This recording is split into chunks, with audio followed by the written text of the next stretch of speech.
the pledge, so. Okay, good. Gary, you gonna lead us? Yes. Approve the minute, or approve the agenda. I'll make a motion to approve the agenda. And I will second that motion. All in favor, please say aye. Aye? Aye. Aye. Agenda's approved. We don't have the minutes, do we? No, not yet. I think they're getting them, they're in the Yep, process. they're So bringing them just to us here Go ahead shortly. and skip it down to number 4. Okay. What about the claims? I didn't have any questions, did you? I did not either. So then I'd make a motion that the claims be approved. I'll second that. All in favor, please say aye. Aye? Aye. What about the APRA claims? The ARPA claims? Yeah, excuse me, ARPA claims. The total was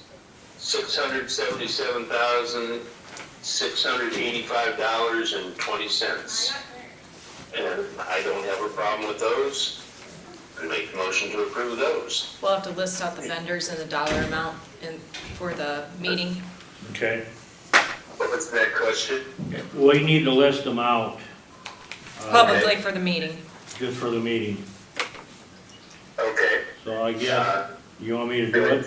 Or you Yeah, can go do ahead it? and read them off. I Okay. can't, but easier if you do. Okay, we got Bolton and Minnick Incorporated, Wildcat Project, that's for engineering at Wildcat.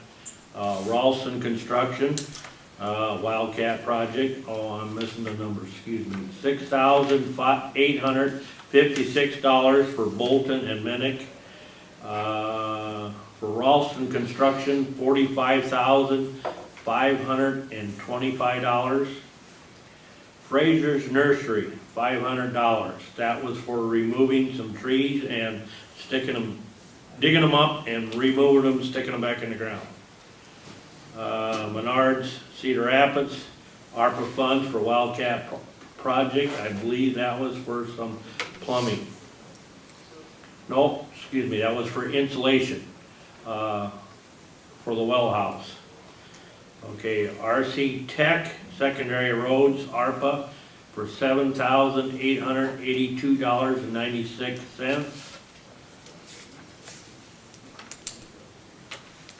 That I really don't know. I think it's just wiring cables, maybe, you know? Let's look at the bill that's in RC Tech.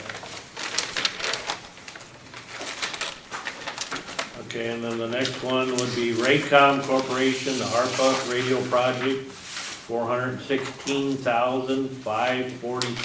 $416,546.48. And then the last one would be Raycom Corporation, ARPA. That one should have been for secondary roads, I believe, for the $200,000. Oh, yeah, I believe you're right. This, the RC Tech one for $7,882.96, it was for the job site at secondary roads. It's 70% down payment for DT Tools quote. Okay. You know what that's for?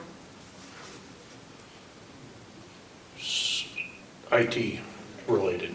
I was gonna say, it's with IT with secondary roads. Okay. For some cameras, I think, in security buttons at secondary roads. Yeah. Oh, okay, part of your guys's. Yeah. Okay. That's added to your motion, Rick, and I'll second your motion. Thank you. All in favor, please say aye. Aye. Aye. Aye. Motion carried.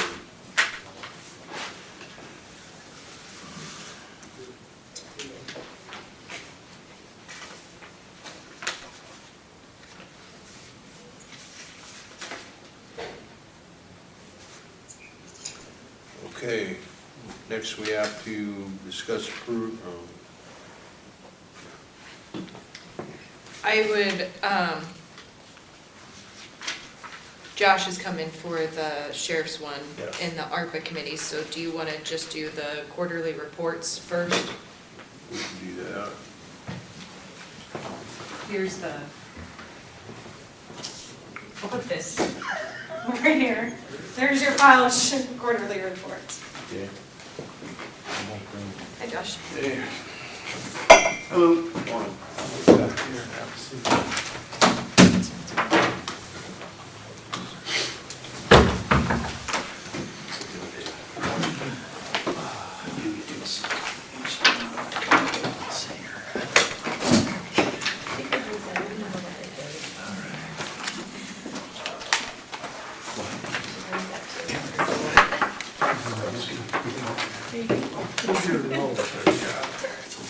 What's that?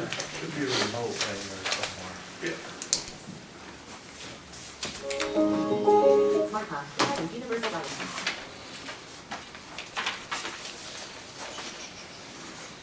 You sit around.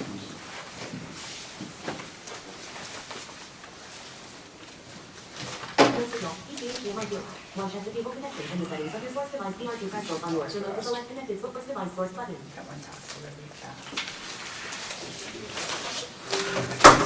I'll make a motion, Rick, to keep things going here for the county auditor's report and fees collected is all zero. Okay. You know, Gary, since he's there looking at these, he might as well do the seconds. I can't lay eyes on him. If you want to. Okay, I'll second it. All in favor, please say aye. Aye, Aye. Aye. You guys need to sign on the back of those. sign it. Sign on the back of them. Sign.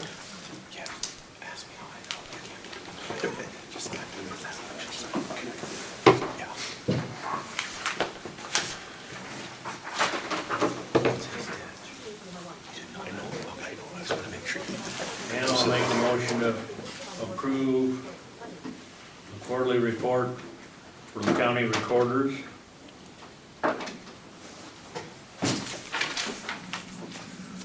I'll second that.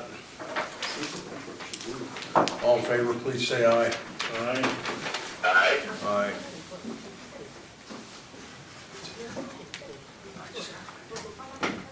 Motion carries.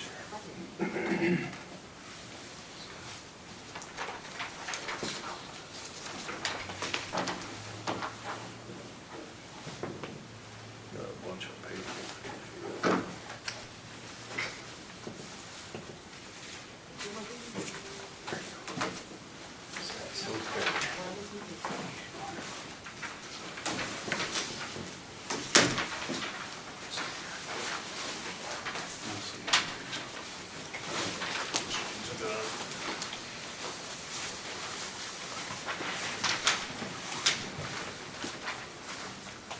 Okay, we got a donated bench from Benton Cruise Committee. You didn't need to do.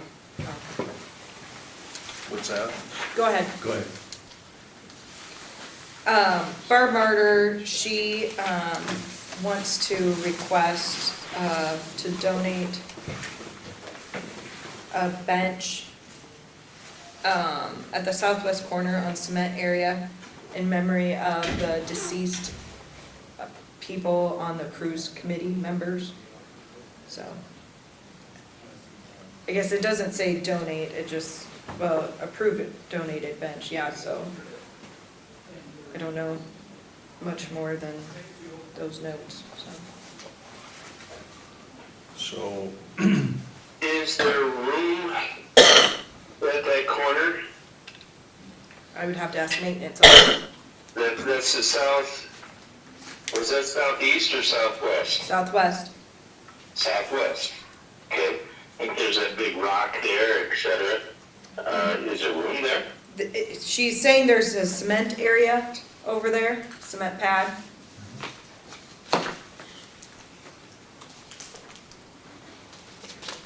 I don't know exactly where they're thinking about it, so this is the information that I have, so.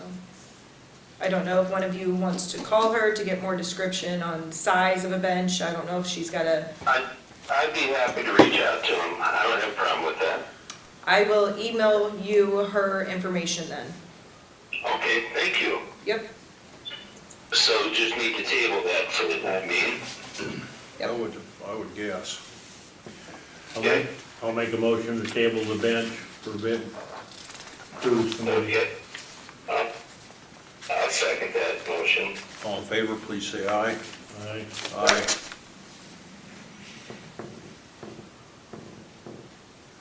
Okay, the next item is mobile homes from taxation.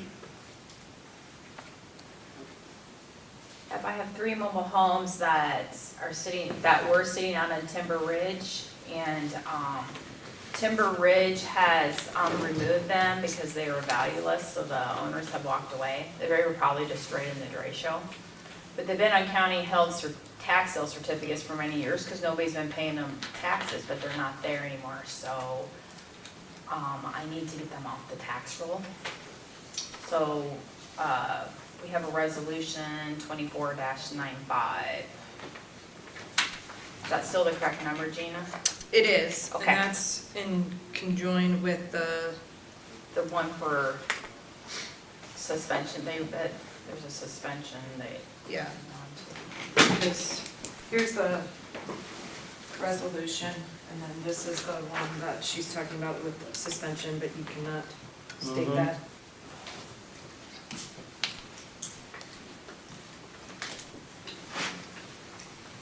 Because that's that second part of, under Melinda's name is that tax suspension. Yep. The one mobile home you'll see is quite a bit, but they haven't paid taxes on it in over 10 years, so it's mostly interest.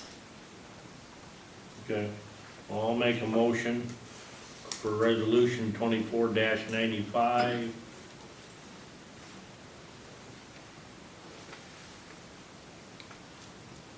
It's approving the tax Abatement. suspension and the removal of the taxes. Okay, for abating, abate the Iowa Code 445-16. So we're gonna abate them, or we're gonna? These are gonna be abated, and then Haley had something on here, we need to get approval to have a parcel suspended, the taxes suspended. Okay, That's the one it's Yeah. all on one resolution. it's all on one? Yes, I believe so. Isn't that parcel number listed on there? or not? No, No, it's not? no. Okay, so that's just for the first part then, sorry. Okay, I'll stick with it. Resolution 24-95. You made the motion, I'll second that motion. All in favor, please say aye. Aye. Aye. Motion carried. Now the second half. Haley was notified, about having a properties tax suspended, I think it's in New Home, I'm not sure. And, she reached out to DHS and they do qualify, so.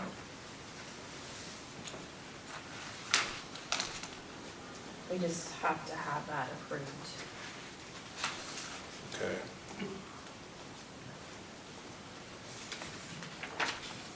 Only one parcel, right? Yes. Okay. Then I'll make a motion to, you got it, approve tax suspension for parcel 170-13200 per Iowa Code 441. Good enough? Yes. All right, I'll second your motion. All in favor, please say aye. Aye. Aye. Aye. Motion approved. Do we want to go back and do the ARPA with the sheriff deputies here? Yeah, that's fine. Or do you want to do the sheriff's quarterly report quick, Gary? I give it to you right up there.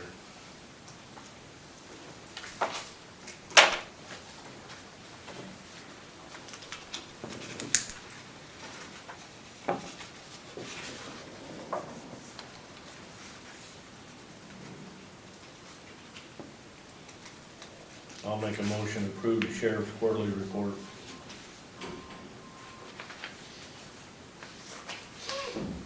Gary will have to second that, please. Okay. Been moved and seconded. Oh, you're seconding it now? I'll second it. Okay. All in favor, please say aye. Aye. Aye.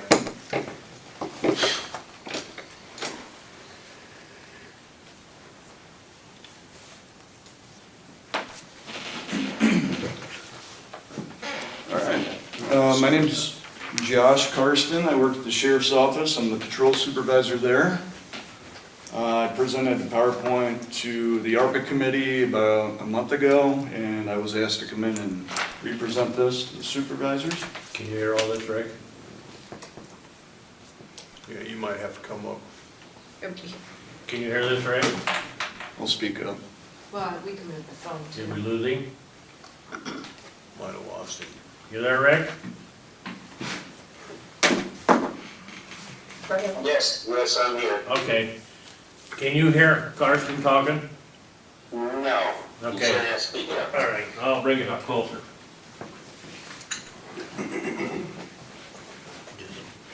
Hey, Rick, I'm gonna set the phone right in front of me here so you can hear me.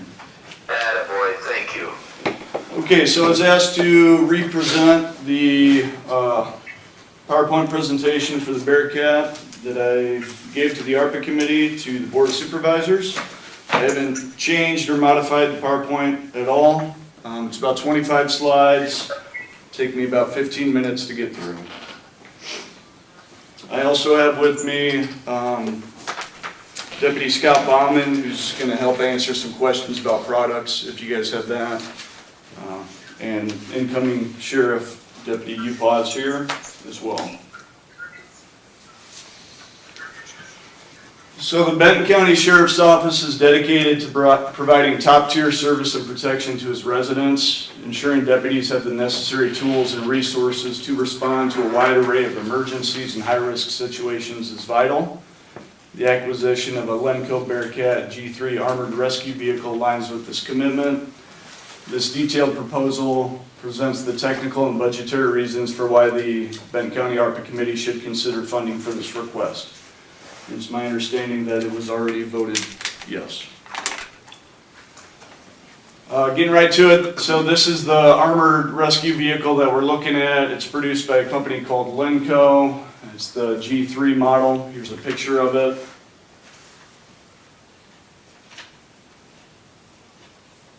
Some key features on this vehicle. It can seat up to 10 to 12 fully equipped officers. All steel mil-spec armor construction, ballistic protection up to 50 caliber rounds, 4x4, shiftable on the drive. It's got a 6.7 liter V8 turbo diesel engine. The diesel warranty is 5 years, 100,000 miles. It's got build and parts warranty, and no special license would be required for this vehicle. So when we got a quote, we went for a mid-range template on the G3 model. So it's not top of the line, but it's not the bare bones either. The price on just the mid-range template was $339,201. I have a list of some of the options here. I also have a folder with me with the full list of specs and options available to view. So keep that number in mind, $339,201. We also requested a couple add-on items, including a remote top spotlight.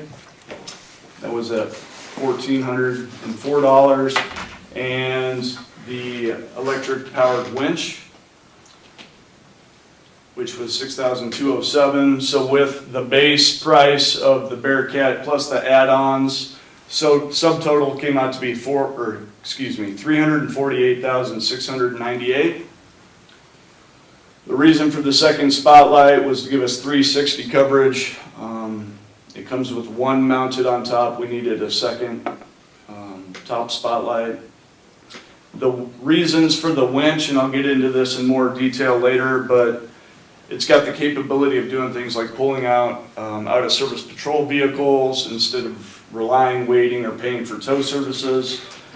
We're able to open up roadways, move objects such as down trees across roadways, etc. So if you envision like what happened with the derecho. Here's some pictures of the electric powered winch. It can be mounted on the front of the vehicle or the rear. We will be mounting it to the rear because we have a hydraulic ram that mounts to the front, but it is pretty flexible for the front or rear. So again, the total quote was $348,698.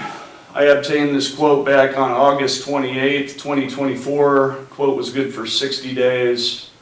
Lenco does have a cooperative purchasing contract with the state of Iowa for armored rescue vehicles. Here's just a copy of the quote I got. Why do we need something like this? Well, I start with what neighboring agencies are equipped with Bearcats. Waterloo has one, Lynn County, Cedar Rapids, State Patrol. All these counties surround us. They have Bearcat vehicles, armored rescue vehicles. When I looked across the state of Iowa, there's 23 plus. This is not completely accurate. I got this from EMA. And I found a couple more that were missing. But if you look across the state, they have at least 23 rescue vehicles. Some of these are MRAPs. These are the former military, out of commission, mine-resistant vehicles. But several also have the Lenco Bearcat. I reached out to the Lynn County Sheriff's Office since they have one. I talked to Colonel Doug Riniker, so he'd be the second in command over there, and I got a rough idea on what they paid for theirs. So in 2018, they spent $297,061 for their G2 diesel Bearcat. They funded it with equitable sharing from DEA Task Force, so they used no taxpayer dollars for this. That was important to us. We didn't want to come to the board and request any taxpayer money. We saw that the American Rescue Plan was an option. That's why we tried to push it through ARPA. They financed no money from the county board. So if you looked at the model that they got back in 2018 with inflation rates, that G2 model today estimated to run $313,947. So this chart here shows back in 2018 the 297 number that they originally paid for it. 6 years later, that same model with inflation is now $313,000. We requested the G3, which is an upgraded off-road package because we live in a rural county, which was $339,000 plus the add-ons came out to $348,000. So if you look at just the difference between the G2 model and the G3 model, the price difference was going to be $34,000 extra to get the G3 with the add-ons we wanted. So why are we requesting the G3 versus the G2? Again, we live in a rural setting. We have a need for an upgraded off-road platform. The G3 model offers heavy-duty suspension off-road wheels with run flats, increased ground clearance. This would allow us for emergency responses in rough terrain, rural terrain, or natural disaster situations that restrict most standard vehicles. Another reason why we wanted the G3 is our special response team. We want to avoid catastrophic breakdowns during high-risk operations. So if we pull onto someone's property, let's say, and we get some nails in the tires, we kind of need these run flats to keep us operational so we can still get out and evade if we need to from the scene. It also gives us strategic maneuverability in rough terrain for officer safety and rescue. We don't view this as a SWAT vehicle. Again, we consider it to be an armored rescue vehicle. But it's capable of multiple public safety applications that can benefit several departments, not just the sheriff's office. So there's several multifaceted uses that I have listed here. For law enforcement emergency response vehicle, obviously it gives our officers protection in high-risk situations due to the armor and mobile barricade that we can use and have our officers actually hide behind or get in. Currently, right now, when we do operations, when we plan, we usually move to a location, stage, and then we move on foot up to our target. Usually it's a house or a building, and we're pretty exposed during that movement. The Bearcat, what this provides us is we could actually drive right up to the door. We don't even have to get out of this thing. We can get on the PA system, call somebody out of the house where all the officers are protected versus moving through open spaces. So with that being said, we would mitigate risk and liability. You can't put a dollar value on any officer's life or anyone's life. Strategic advantage, again, this allows us close proximity to the target, a mobile barricade, and safe breaching and chemical munitions deployment. Right now, we do manual breaching, so we actually have people that would go up to a door with like a ram or a Halligan and would force the door open. The vehicle actually has a hydraulic ram on the front, so we could actually push the door open and back out, where we don't have officers exposed to gunfire and danger. Chemical munition, Scott is our munition instructor. You got anything you want to add on the munitions part? Nice thing is, it just gives us that same capability that instead of putting one of our cells in that line of possible fire, this gives that option where we can actually deploy it from the unit itself. The vehicle actually has a top hatch where you can come out and you could fire pepper ball rounds, gas canisters, whatever. When I pulled the SRT stats back when I presented this, we had 9 high-risk activations in the past year. So what this is if we have a high-risk call and it meets a level threshold that we find to be of high risk, we will activate our special response team. We had 9 of those in the past year. These include things like barricaded subjects, standoffs, criminal apprehension, high-risk search warrants, etc. We experienced all these in the past year. Most of these situations, people are armed with deadly firearms. When we look at rapid response versus time delay, since June of this year, so a couple months, we've had 2 critical incidents where we had to rely on other agencies to come in and handle our dirty work. Okay? We had a situation down by Norway, barricaded subject in his house. The other one was a Highway 30 standoff.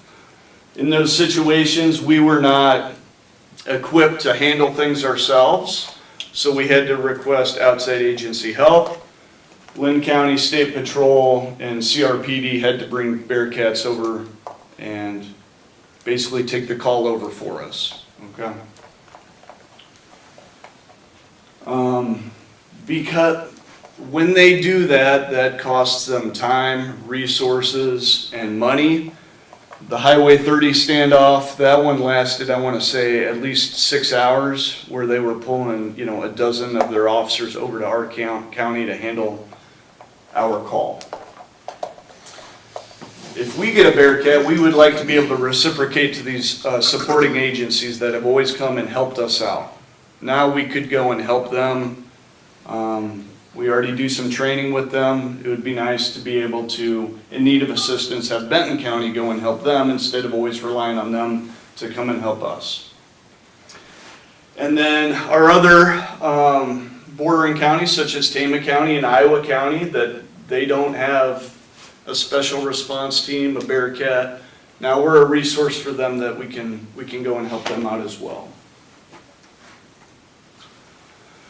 Crowd and riot control, not so much in Benton County, but we've seen it in Johnson County and Lynn County. Again, we could go and assist with those types of things if it was requested. Crime deterrence by just having an armored vehicle out on the streets in Benton County. It's an imposing signal to criminals. It shows how prepared we are to handle serious threats in Benton County, and it's community reassurance. Now, we're not planning on taking this thing out and just cruising up and down the county roads with this. That's not our intention at all. We will do community relations things with this, such as parades, public demonstrations, educational events, to get the public warmed up to it and used to it. It can be used as a search and rescue vehicle, so low light visibility. With this vehicle, we can now light up a large area with the lighting we have, and we can access remote areas. Something that we struggle to do right now. Humanitarian aid, for like the emergency management side, natural disasters, logistical assistance. We can help rescue people, get them from point A to point B. We can haul food, water, things of that nature in this vehicle. Armored personnel carrier, it's got plenty of space. This is for movement of personnel. You know, if we need to move some VIPs or civilians, we got the capability to do that. We can do joint operations where people can jump in. We can move them from point A to point B. And evacuation. As a medical vehicle, it's an immediate on-site first aid station where we can treat anyone that's wounded. If an officer gets shot on the scene, right now we have to rely on dragging somebody to a point of cover, trying to treat them, dragging them back to another point, and either loading them in a squad car and getting out of there, or waiting for an ambulance to come up. And if it's a high-risk situation, the ambulance isn't even going to come up to the scene for us. With the Bearcat, we can take the guy, we can throw him in the vehicle immediately and get him out, and either meet the ambulance or go all the way to the hospital. So emergency evacuation. Mobile Incident Command Center for, let's say we have an incident with an active shooter that we're going to be there for probably several days. This can be used as a mobile command center. And the last thing I want to touch on real quick is winter weather. This has been a problem, especially from my viewpoint as the Supervisors Patrol Division. Our vehicles, during bad winter weather, we have serious problems getting from point A to point B. We cannot currently respond to certain calls with bad weather. Secondary roads isn't out plowing. DOT, they're not going to come and plow from here to there so we can go to the call we need to get to. Right now we have to tell people to either hunker down or, sorry, we're unable to respond to you. And honestly, we're playing with fire with this, because if we have a true emergency and it's, let's say it's out in the county, out in the country somewhere, we can't even get there. With this vehicle, we could, this isn't going to get through every type of environment, but it's going to reach places that our typical squad cars are not going to be able to get to.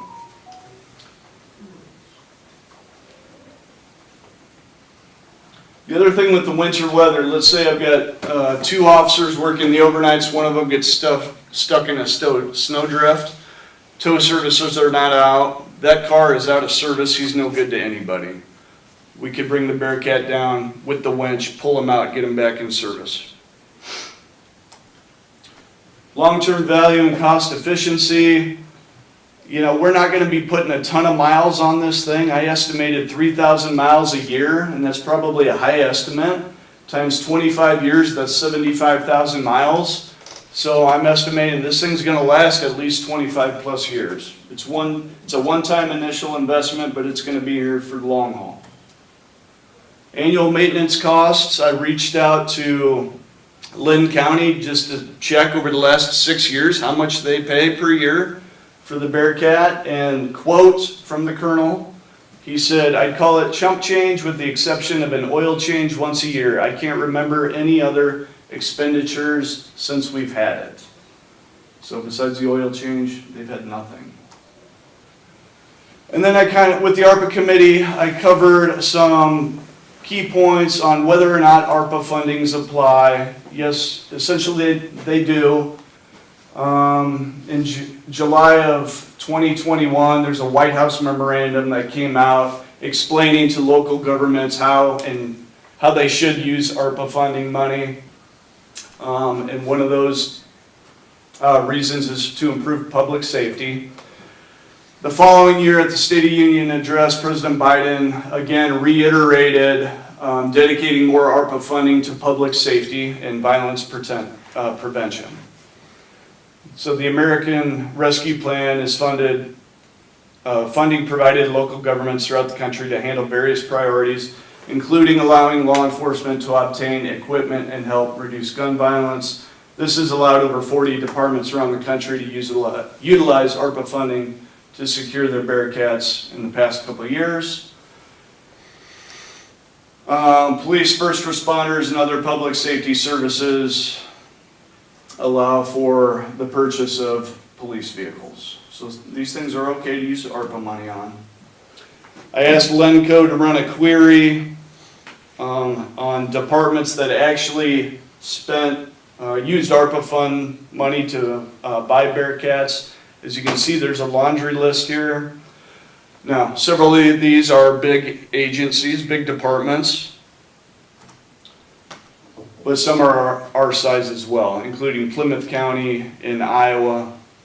Their population is similar, and they used ARPA funds to purchase one for their county. Budgeting considerations, we did request the 348,698 full funding. We saw this as the only viable option. Asking the board was not realistic. Internal budgeting, if we went that route, that's going to take many years. It's going to cause fiscal restraint, especially for an incoming sheriff. Asking him to put aside money, it's just not realistic. That's why we try to push through the ARPA committee. We used to have a rescue vehicle, Rescue 6. We no longer have that anymore, so we have a need for something like this. Questions? Try to be as quick as I can. So, I got one quick question. When you were saying it's got a 100,000-mile warranty, correct? Yes. And then 3,000 was what it stated was roughly per year what you're probably expecting to put on it, right? And that's probably high. Yeah. So my question is there a time, like most warranties, if you have 1,000, 100,000, is there a time limit as well? So obviously you're probably never going to hit your 100,000, but is it going to be out of warranty in 2 years? It's got a 5-year, 100,000-mile. 5 year. We would be requesting the diesel engine, so yeah, that's the diesel engine warranty. And just, I'm just asking the question to make sure that, it sounds like it's gonna have a lot of equipment, fully, so you're covered A to Z, so if something were to happen. The basic vehicle is Ford powertrain. Right. So if you're getting ARPA funds for that, and you're not asking Benton County for actually any funding, why do you need our approval? Well, the ARPA committee has already unanimously voted for it, is my understanding. I was just asked to come and share this PowerPoint with the Board of Supervisors just for their general knowledge of it, I think. So And the their public final- knows, it's not coming out of county tax dollars. Got it. Nope. Yep.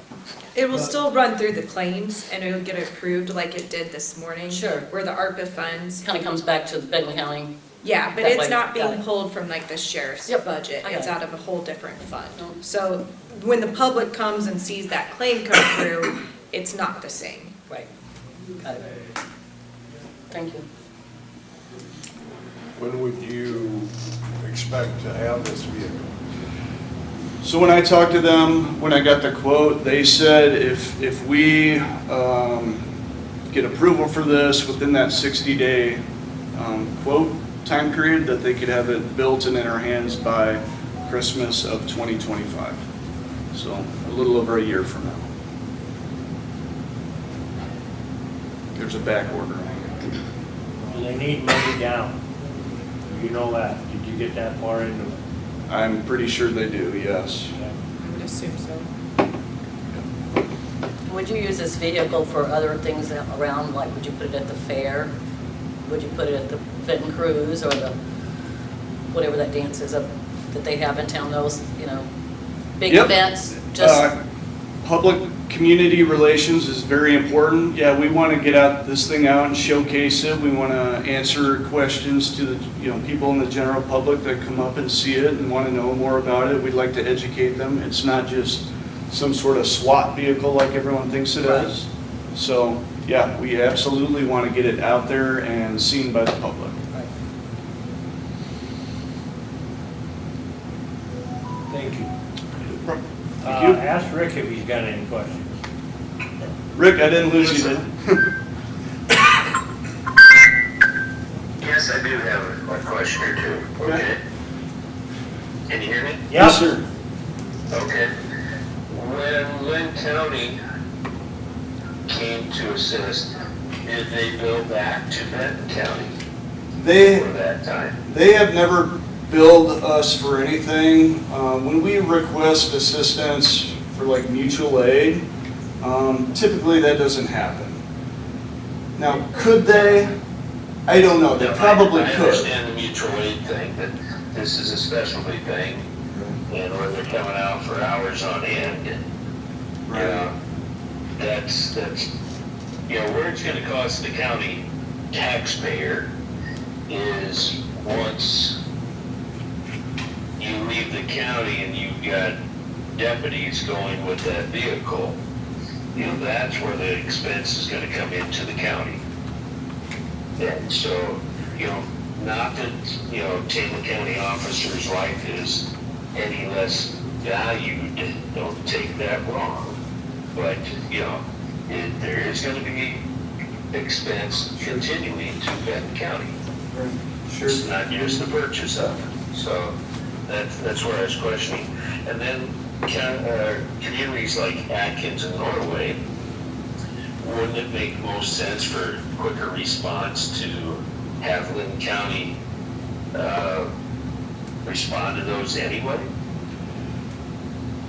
Yes. I would also say some situations are going to require more than probably one Bearcat. If we had one, Lynn County was able to bring one, that'd be better than just having one. So we had Highway 30 standoff, we had 3 Bearcats down there. Okay, and those 3 were from?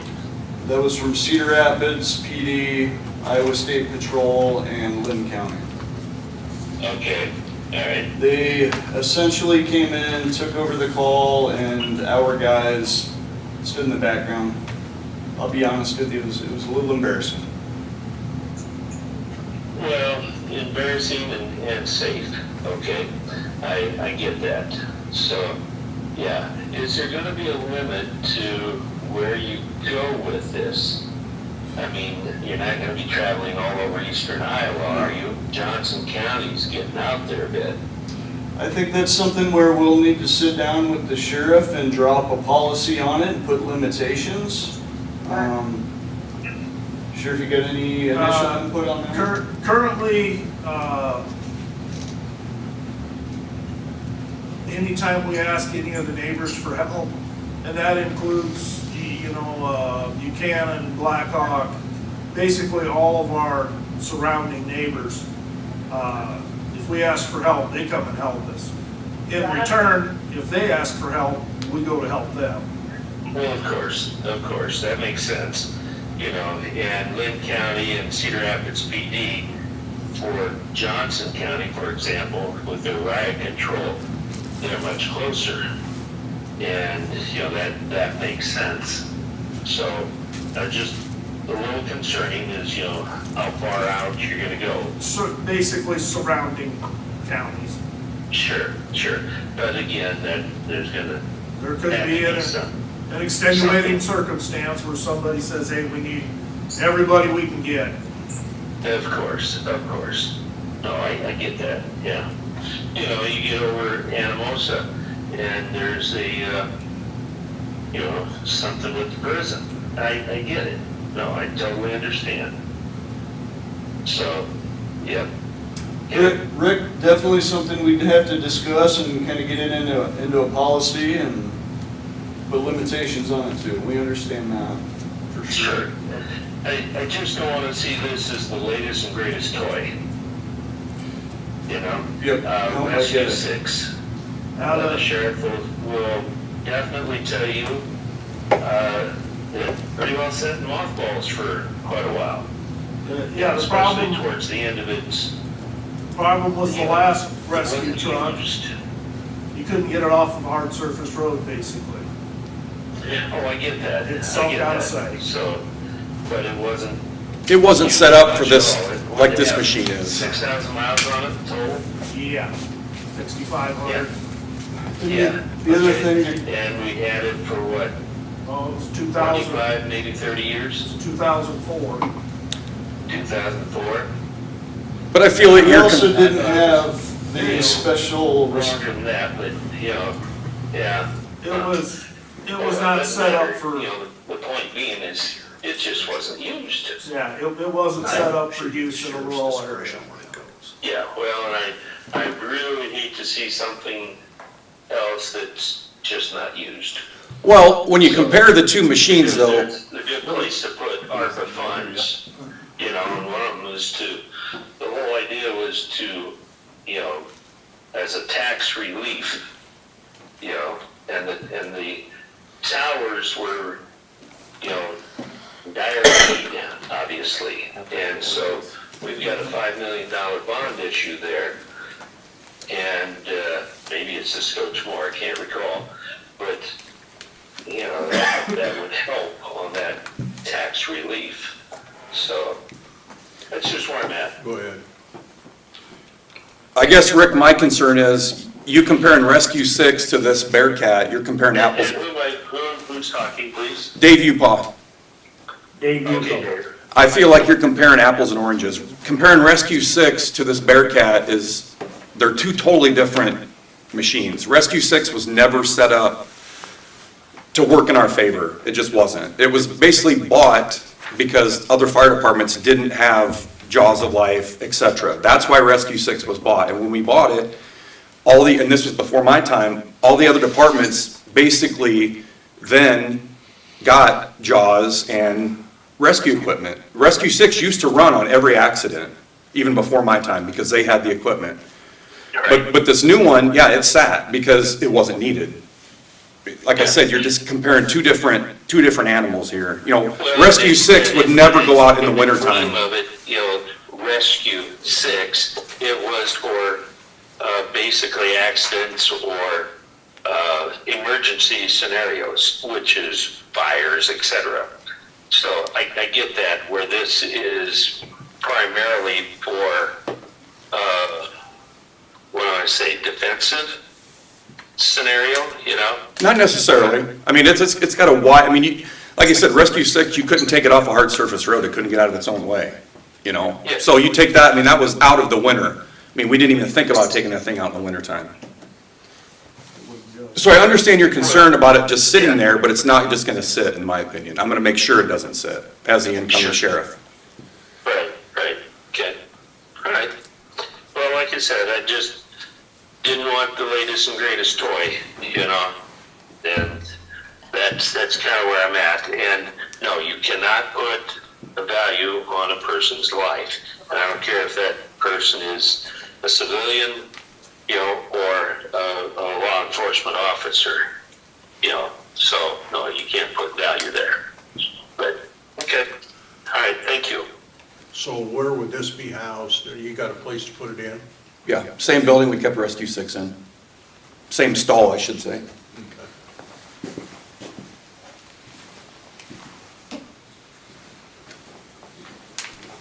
Okay, thanks, guys. Thank you. All questions. Josh, thank you. yep, no problem. Thank you, guys.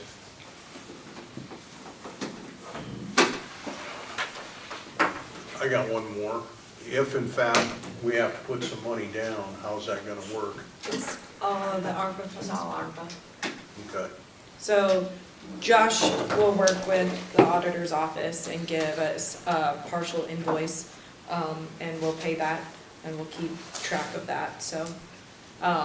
Because I would expect most of those equipments and stuff like that, it's either like 30 or 70, you know, I mean, there's a percentage down.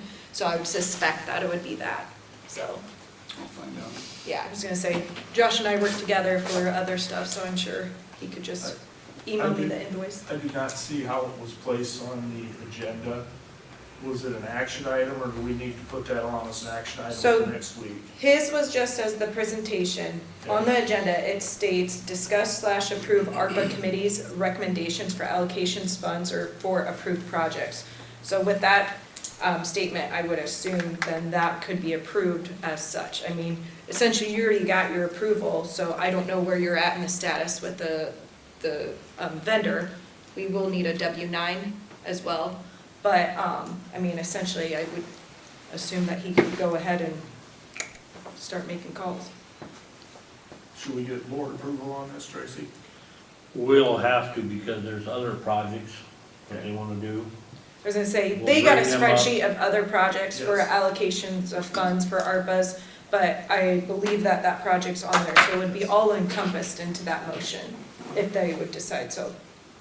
The main reason I wanted you folks here is let the public know that it was not tax dollars buying this. I think it's a great thing. I live on a secondary road. We're getting up in age, and not to say anything, but it's like I'm on the same road as Gina. By my house, we have sometimes 15-foot drifts. We have been snowed in for 5 days. I know there's been deputies stuck in past on the snowbanks and the Right, gravel I think it's roads, an and they awesome- sit there. Yeah, I think it's You got- awesome. You gotta get the maintainer or somebody out there to get it open, to get at them, to get them off that. I know, we have people all the time call us and say, hey, we'll come help you, and it's like, don't even try. Don't put your life at risk, because you're not gonna make it down that road. Well, and having them come present, and because of how it looks in the claims process, Yeah. it is confusing to the public, It because is. it will be published in the claims process. Right. So that's where, you know, having the distinguishing factor, Yep. of this is ARPA funds, It's a good it's thing. not county budget funds. And we'd be happy to do a press release on it, you know, hey, I was gonna this say, we is can do whatever we. how we acquired it, this is how we're gonna use Well, it and, moving you know, forward. talking about things, you know, even looking at the Benton County Fair, you know, having just, I know you won't have it then, but even having posters or displays, because you guys do the IDs and stuff like that, even having that in a booth or something for an informal, like, here's what's to come, to do stuff like that. I mean, that's a great way to get word out, so. Absolutely. I thought you did a very thorough, Yes, you fantastic did. job of presentation. Thank you. Answer your question, I thought we'd go through, my opinion, some of the list here on today's agenda, and then come back to this. Okay. So if you guys wanna get to work, you did your presentation, thank you very much. Thanks. Do number 12, Gary. Discuss approve hiring of PT Transportation. Brad Stainbrook? Stainbrook at $16.04 an hour. I'll stay. There's no resolution because it's a part-time employee. Okay. I'll make a motion then approving. And I'll second that motion. All in favor, please say aye. All right? Aye. Aye. You're going on to number 13. Yes. Is there anything you want me to take that you've signed? He's got a bunch yet, I don't know how he's going. I can take this. Here, there's 2 more yet.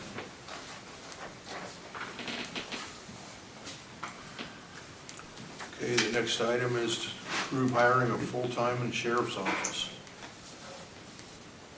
You should have a written document there with Karen Utoff's retirement. Her position will require a lot of training. We would like to hire Sarah Reese. She would start the 17th of October and start training.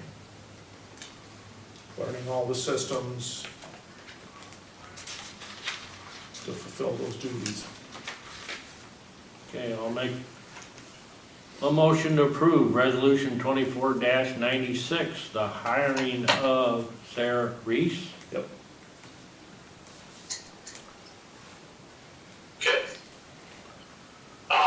I'll second your motion. Okay, All in favor, please say aye. aye? Aye. Aye. Sarah has been hired. I'll be right back. Okay.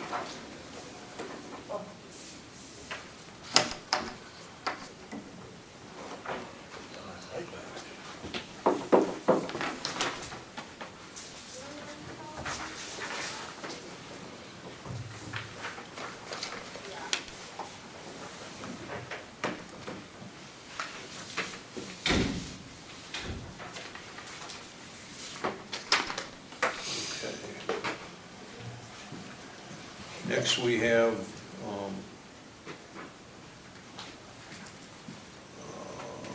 update speed limit on 64th.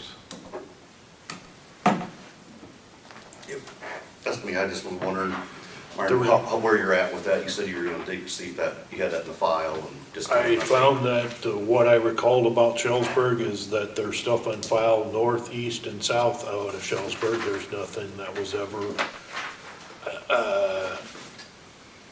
extra requested by the county going west out of Schellsburg. The request for the area that you talked about last week has been made to the DOT. My request starts in Cedar Rapids and then it goes from Cedar Rapids to Ames. The Cedar Rapids contact person where I need to initiate has responded that he forwarded that information. It's the Traffic and Safety Bureau of Ames that will come out and conduct that. They like to group those things when they have others in the area. With that statement, they will throw the caveat in that they'll get it done within a year and do it specifically as a standalone project if they don't have something else in the area, you know, before a year comes up. So I'm not sure who that contact person might be or not to find out.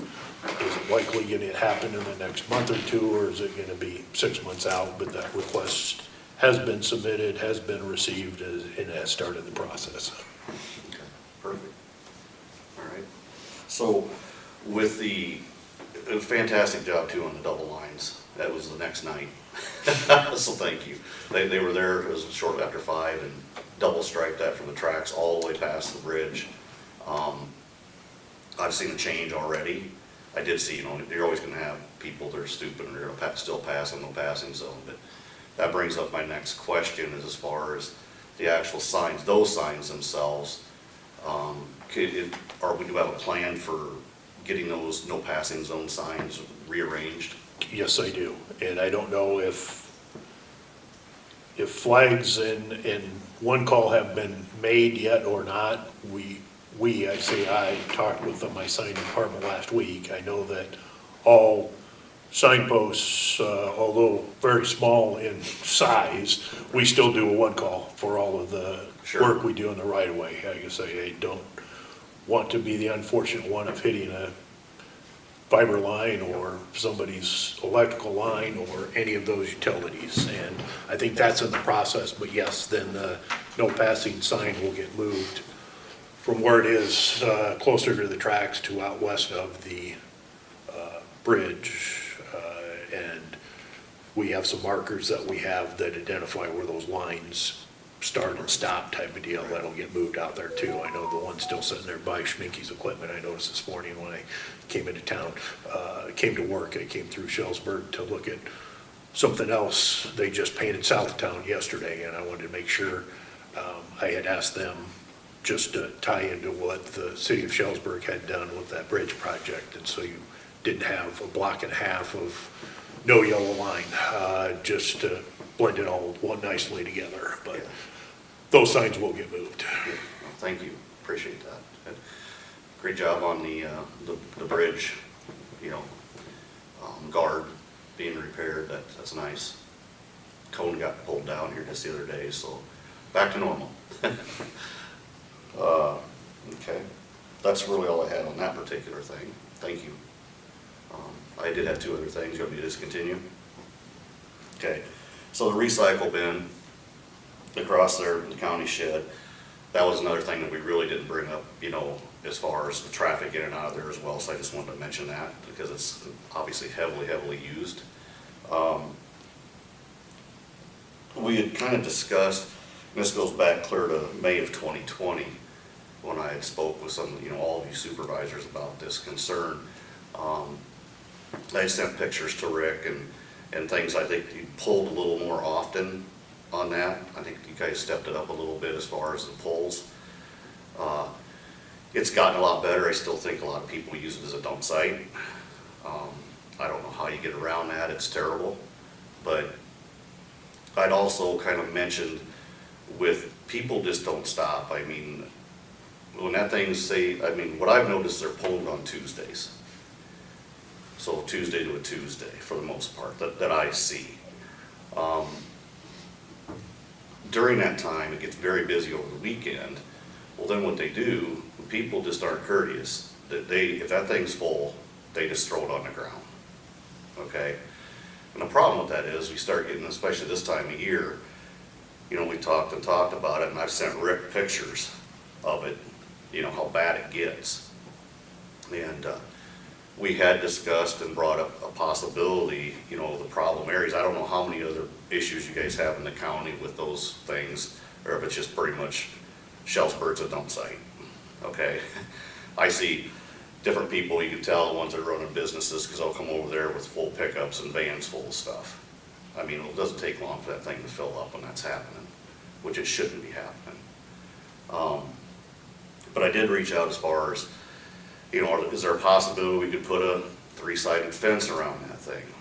Just to contain that garbage where, people are overstocking it from blowing all over hell.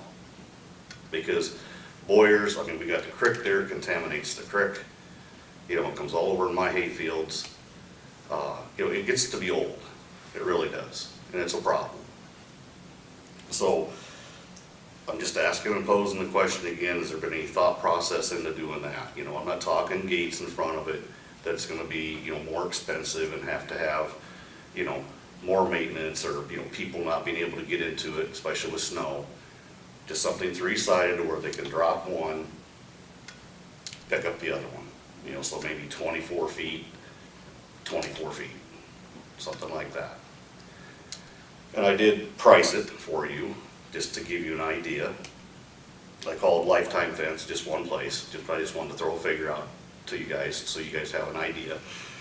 And they had quoted for a 3-sided, without the gate, $4,300. So I don't know what your future plans are with that thing, but I know there's a lot of garbage. I know Kevin, every now and then, I'll see patio doors or something like that leaned up against the county shed. There's everything that hits that thing. It's bad. You can't have someone monitor 24/7. I get that, but even the city of Shellsburg, should maybe possibly post with their water bill or something out to those residents that's for county use. The same thing. Ton of the traffic that goes there doesn't come from the west. It comes from the city. So, and then the other last thing about that is if you can go over there, today's Tuesday, and I could probably go over there right now, and I've done it, so just as firsthand. The things aren't completely empty all the time either. So I don't know how these things are getting, if it's by the pull, or if it's by the pound, or how how the county's paying for that pull. However, you shouldn't be able to go over there with a fresh dumpster set and flip the lid and already be a third full. That's part of the problem too. So I don't know, someone needs to monitor that once in a while, make sure that's not happening, but those aren't always completely empty, even close. And then, like I say, then by the weekend, they're overflowing. So that additionally is adding fuel to the fire. Do these other towns, I don't think Blairstown's got a place where we don't. There's one in Vinton, but And I Orange mean, got one. I think there's 6 of them scattered around the county. There's 2 bigger containers, one in Vinton and one at the grocery store at Belle Plaine.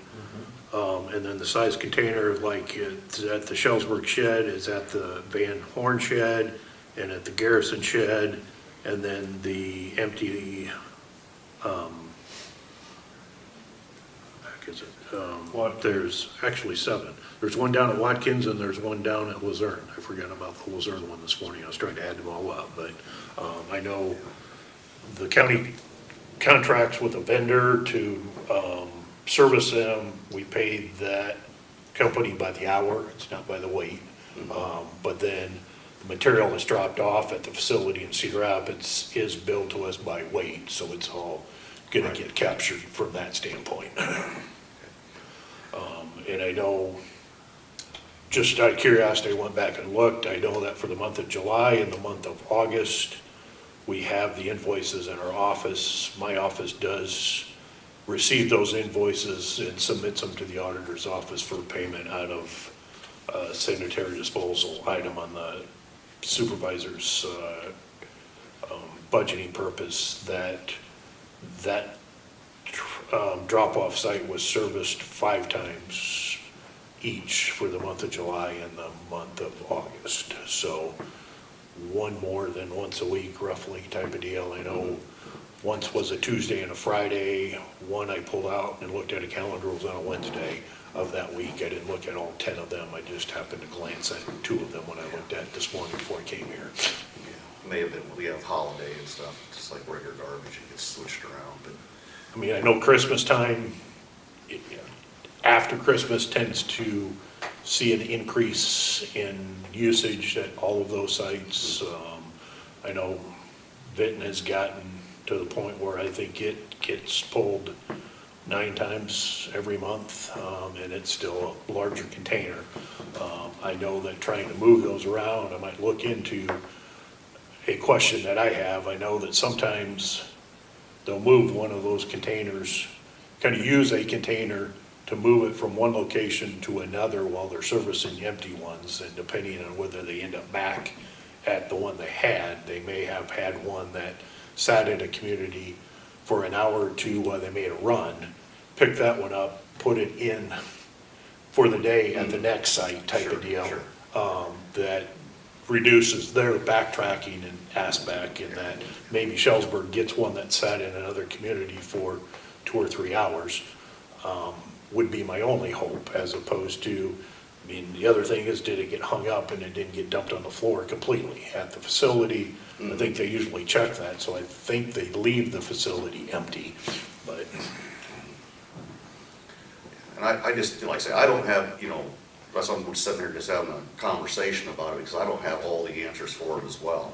It's just an issue, and I understand, you can't have somebody sit out there and, watch this thing all day long, but, there's just, it's extremely abused by people, unfortunately, but it is, it's a fact. So I just want to bring those points, to the board, and, because you guys aren't over there to see it, and I understand that. So you don't know unless someone comes and tells you. So I just wanted to spread that with you. And then the last thing I had was, I just want to have an understanding on like our secondary roads personnel. Do they clock in? Are they paid by the quarter hour? Are they paid, or is they're union boys, assuming.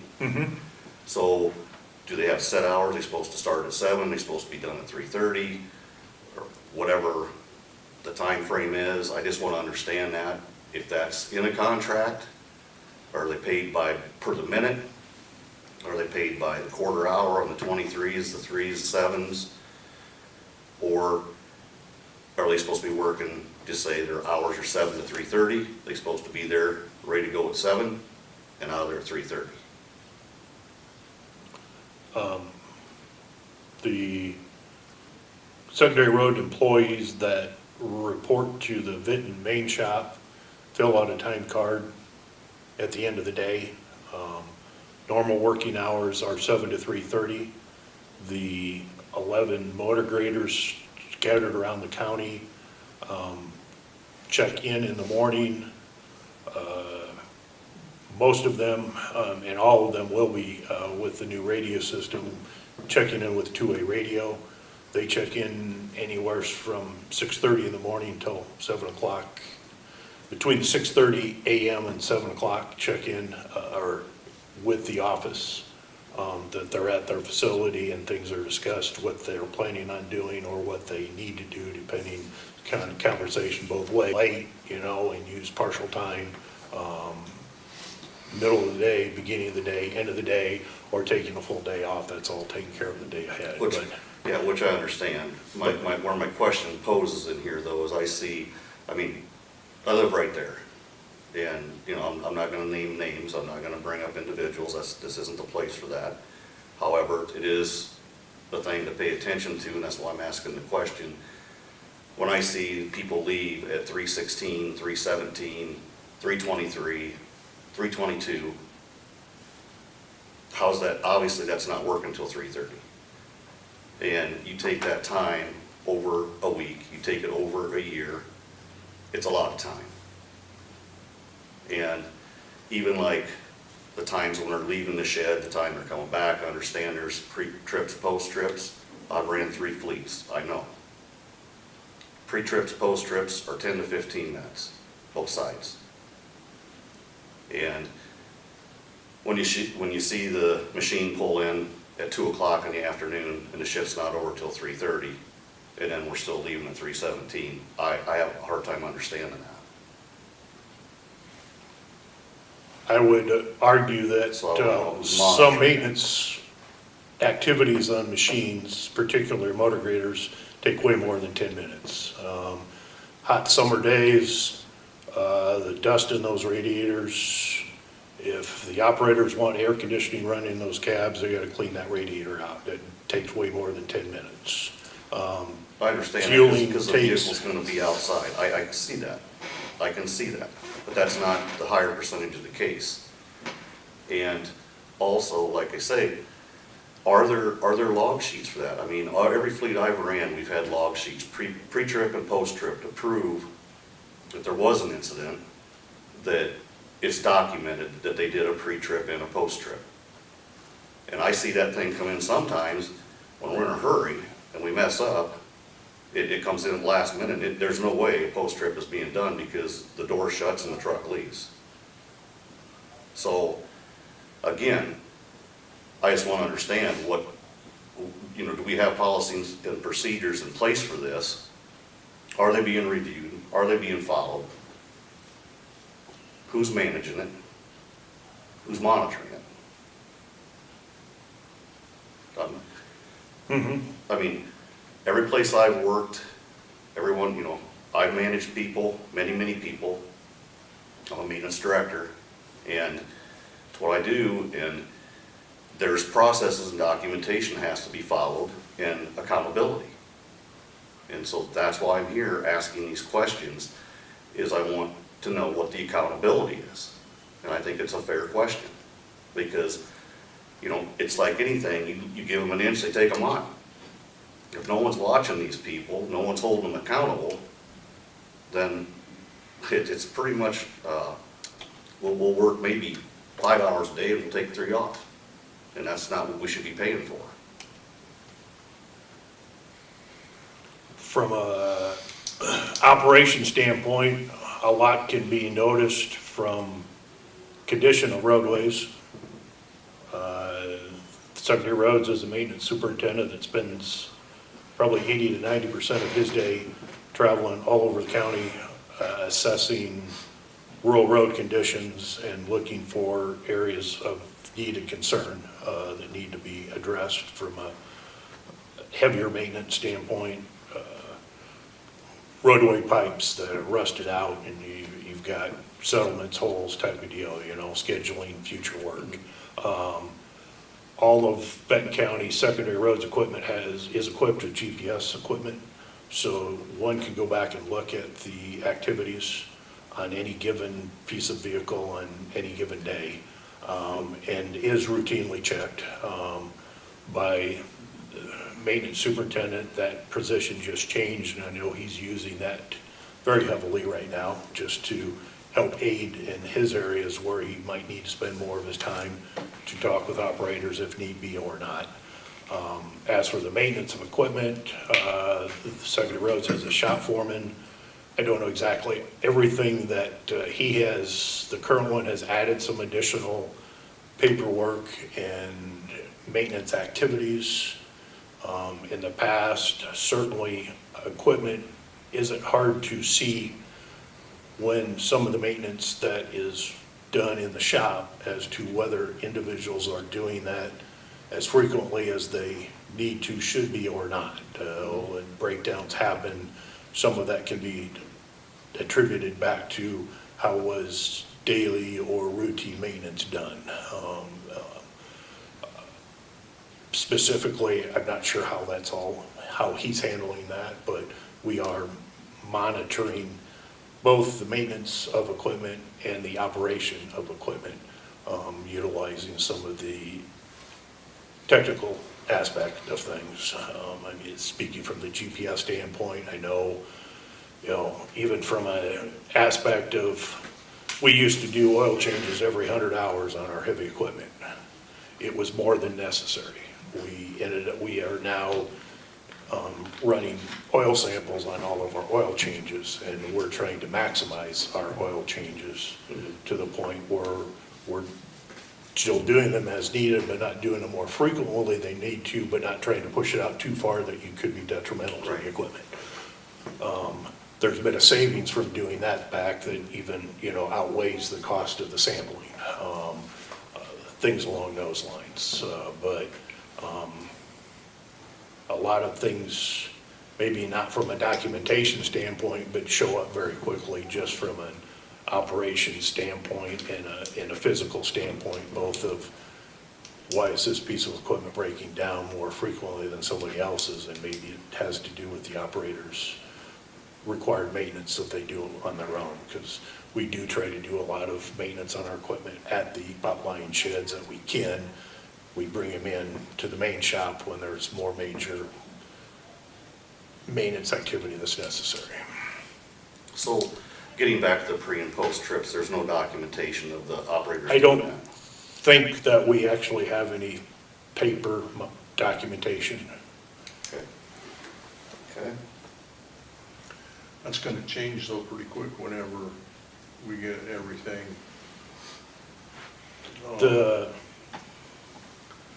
time and attendance that's coming in the near future from the county's perspective, there will be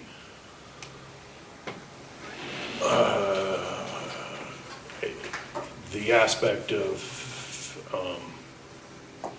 the time recording. I guess they're physically calling in, and filling out timesheets, but They have to be there to be able to. how that can all expand on a few things, I don't know, but that'll be something that will require some activity by the employee, and how that's all tied together, but that will address maybe some of the concern as to whether there's, time management from the employee's perspective or not. Now, from a GPS standpoint, I know that some of the rural motor grader operators actually have their machines out before 7 o'clock. And so I'm not gonna argue a lot about that 10-minute aspect at the end of the day, because I know they started 10 minutes earlier, but there is the standpoint of how flexible you're gonna be from the standpoint, the main shop time starts at 7 o'clock and ends at 3:30. Those people don't leave the gate until 3:29, Right. So there's a fairness standpoint that way, but I would argue that the 8-hour day is being received by Benton County from their employees. Okay, well, I don't quite see that from what I see, and I watch it. That's not what I observed.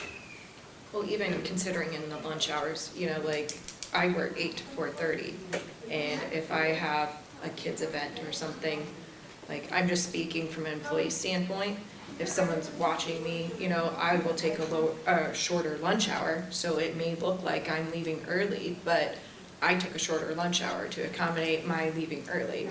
So sometimes you don't know what they took for lunch or something like that too. So I'm saying for I mean, there is accommodations made for different aspects of the work hours. There are, I understand that, there are, but I'm talking about, that's the exception of a rule, you know, in a short period of time, but it should not be consistent. I mean, that's my thing. And last thing I'd like to bring up is with the county shed. Now, like I said, this goes back a long ways, we've discussed this individually, supervisors, okay? Is there a policy that the employees do not take county tools, property for personal use? And has that policy been reviewed with employees?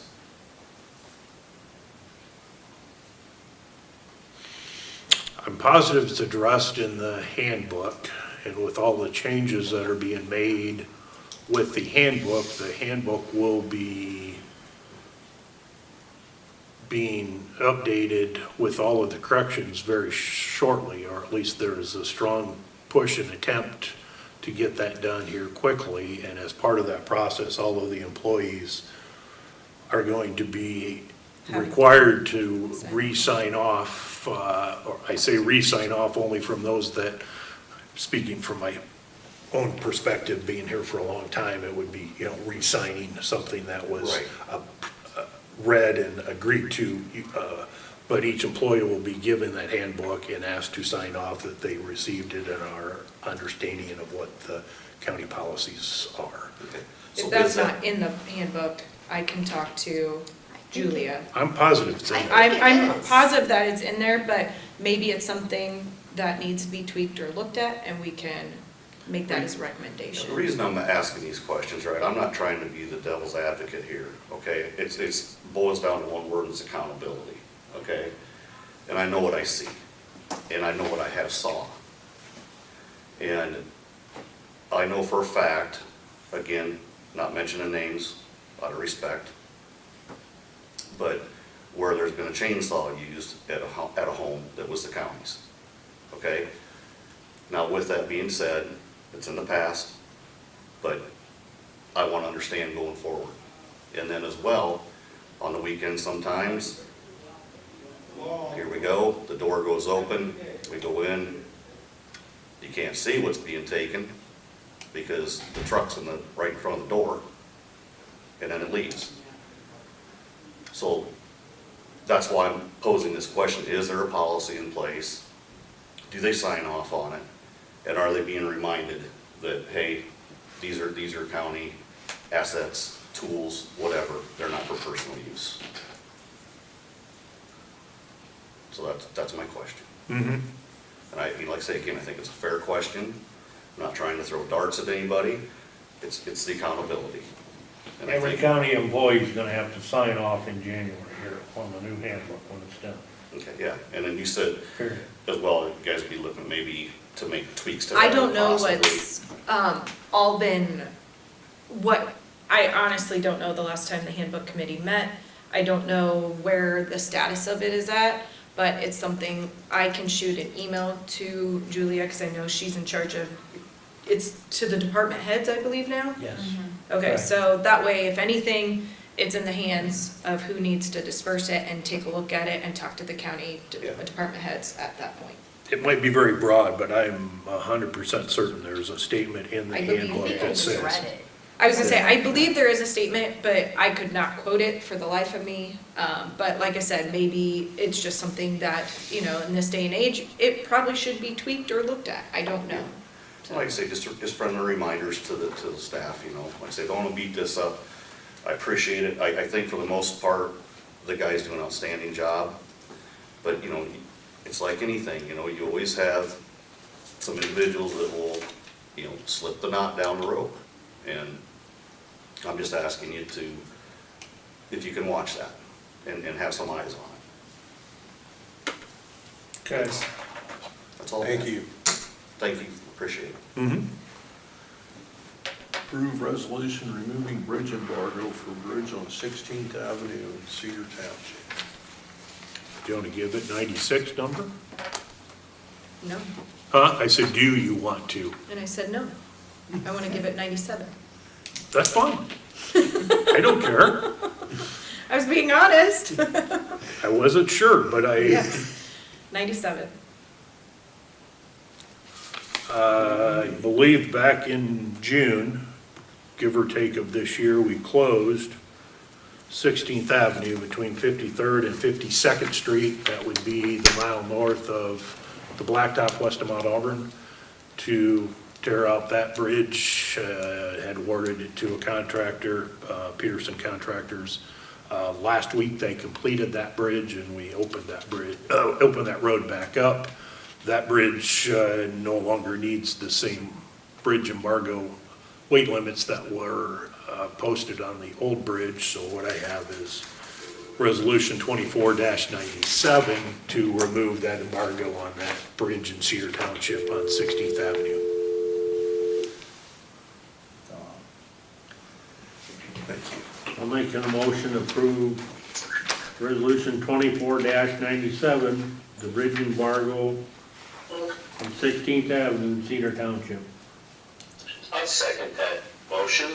All in favor, please say aye. Aye. Motion carries. What do we got next? Project VROS-C006, bridge replacement on 16th Avenue in Cedar Township. Coincidentally, Cedar Township and 16th Avenue, 2 miles south of that bridge, between 54th and 55th Street, is a bridge that has a weight limit on it, as well as it being in poor condition. Plans have been, Board of Supervisors. Yes, do I get to make a rebuttal against the person that was just speaking? You don't need We're, to. huh? You don't need to. Tracy says you don't need to. If you feel like you do. Okay, well, I'm getting sick of picking his trash up too. All right, as long as we're good, thank you. Yep.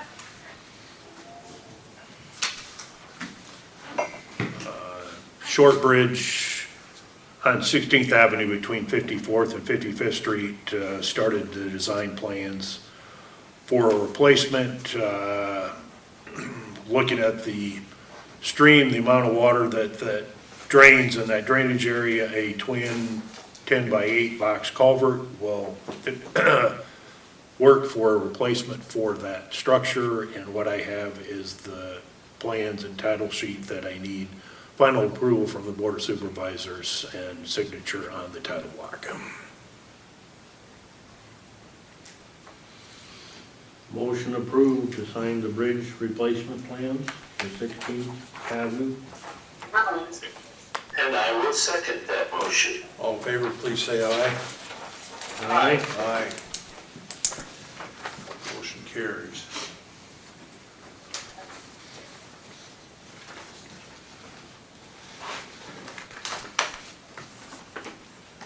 Well,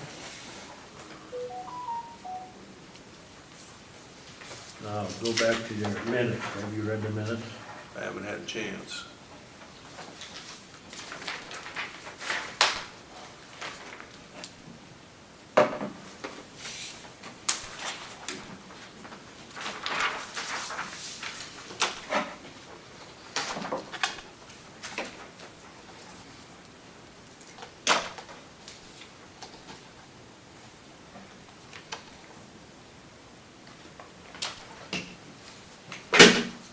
Mine's one of these mine. Yes, it is.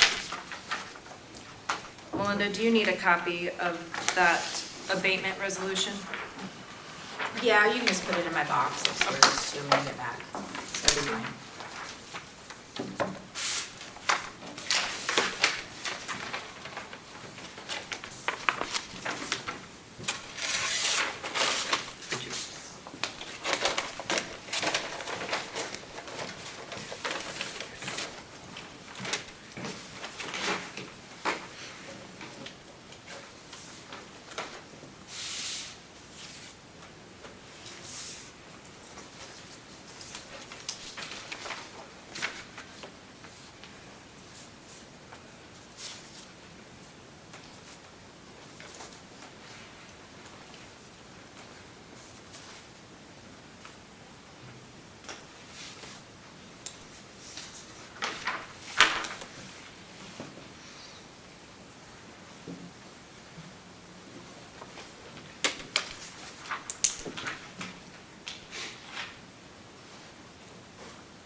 I'll make a motion to approve the minutes from last week. I know you didn't, we have had them delivered to us, Rick, at the beginning of the meeting, so I know. Yes, I understand that, and Gary would have to, Yep. since I haven't laid eyes on him, he'd Yep. have to second that. I'll second it. All in favor, please say aye. Aye, Aye. Aye. perfect. Minutes carry. What else do we have? Sheriff's quarterly report. We did that already. Done. That's done. I think the last thing is item 6, discuss approve ARPA committee's recommendations for allocations funds for approved projects. Okay.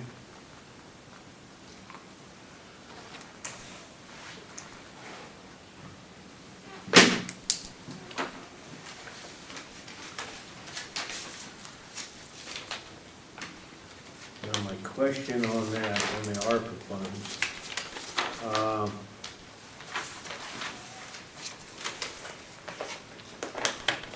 3, 4, 5, 6, there's 6 things already listed.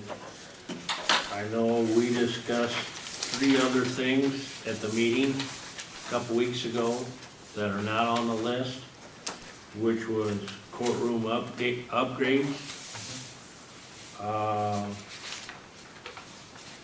I wrote in here also pipe insulation, you know, remember my choice?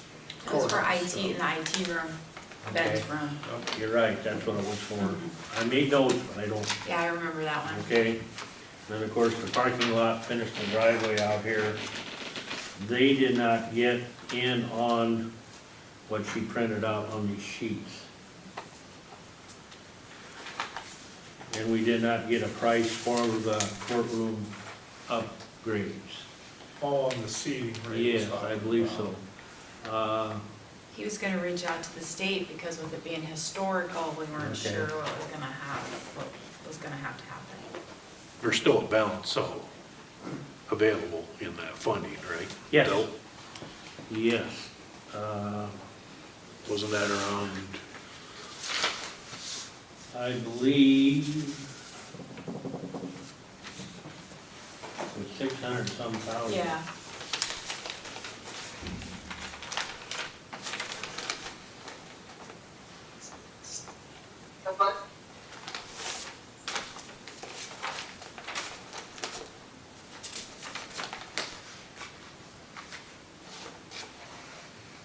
I say that, I guess Tracy, only that I thought that the items that we're still waiting for quotes on were still likely to be at or less than the available balance still, that Okay. would really Okay. create an issue, I didn't think, with All going right. ahead with. I remember the one thing I argued on, not so much argue, but kind of put my foot down, the camera on the tower. Yes.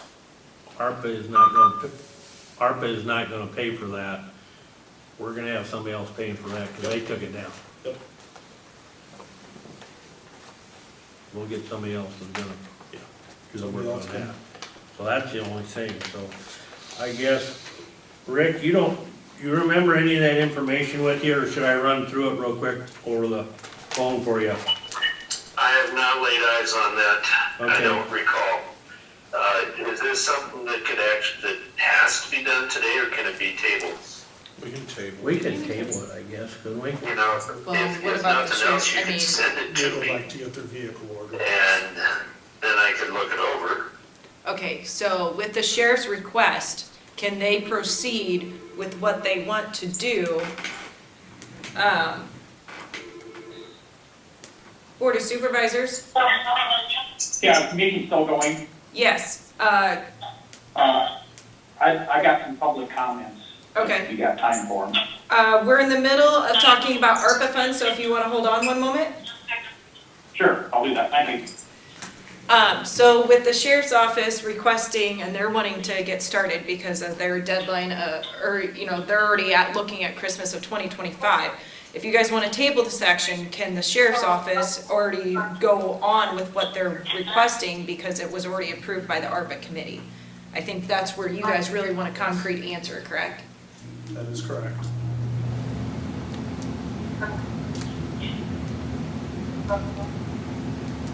Well, then, you heard that, Rick, so I'll make a motion to approve the sheriff's request, sheriff's department's request for the armored vehicle.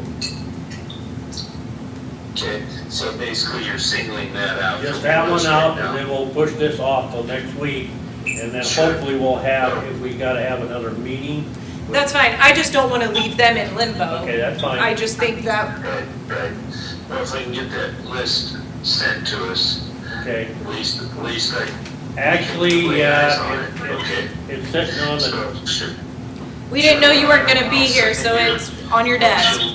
For the sheriff's request. All in favor, please say aye. aye, Alright, Aye. there you go, okay, got that down. I guess I would ask you, Tracy and Gary and Rick, the invoice for Raycom for secondary roads was received last week. It is sitting was- in, that's there, but was that approved or? That was in this claim run. Okay, it was So- in the claim one, but I didn't know if that was part of what you were just talking about for ARPA approval. No, that was approved Okay. in the claims, so. Okay, So, are we on public comment now? Yes, I guess. Okay, so go ahead with public comment. Yeah, this is Jerry Gregg. I was calling about that armored vehicle the sheriff's office wants. I just think that's outrageous. They say it's no cost to the taxpayers. The fuel alone for that thing every year is gonna cost $10,000 or more. Maintenance, they didn't go into what the life expectancy of the tires are. If these are run flat tires, you know, they're gonna be astronomical. I think this money could be better spent. If they can buy police vehicles with it, why don't they buy county vehicles and save the taxpayers money? And them coming and saying this isn't taxpayers' money, it is too. That money comes from the taxpayers, it doesn't grow on a tree. I don't know how in any way, shape, or form that they can justify this. This is totally wrong. To spend this kind of money on something that Benton County doesn't need. If they think they need it to save lives, maybe they need to go out and enforce the speed limit. That would save a lot more lives than this vehicle ever will. So I don't know how you can prove that. can Rick hear that? That's just wrong with taxpayers. You know, it's getting to the point where our taxes are going up more than our income is in Benton County. And I don't know how you can justify it. That's all I got to say about it. Okay, thank you. Thank you. Yep, thank you. Rick, did you hear his comments, Rick? I sure did. I read his comments, and that's why I brought up the fact that this is going to be an ongoing Benton County expense. I mean, the purchase of it is with federal funds. I understand that. But it is going to be an ongoing county expense, not just maintenance or parts and repairs, but it's also going to have, you know, manpower with it. So I understand his concerns, and his last statement is very, very true. And going forward, Benton County's really going to have to open their eyes, because we've got to have more income coming into the county coffers. And it's not just by raising taxes on the properties that we currently have. You know, we've got to get more taxpayers, bottom line. So, okay, I'll let you guys move on.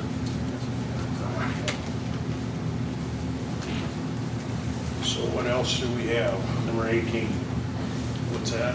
18, Do you guys have any reports either? I do not. You got any reports? I do not. Okay. I guess we're done then. There's no other public comments? I would just say that I support the vehicle. I think it's a great idea. I think Benton County needs to get up to date. I think that's a good step in the right direction. And I don't feel that we should have to count on our partners for mutual aid to come in and take care of the situation in our county. We need the equipment to supply the officers with what they need. they need it. Thank you. Motion adjourned. I'll second that. All in favor, please say aye. Aye. Aye. And thank you, everyone. Yeah, thank you, everyone.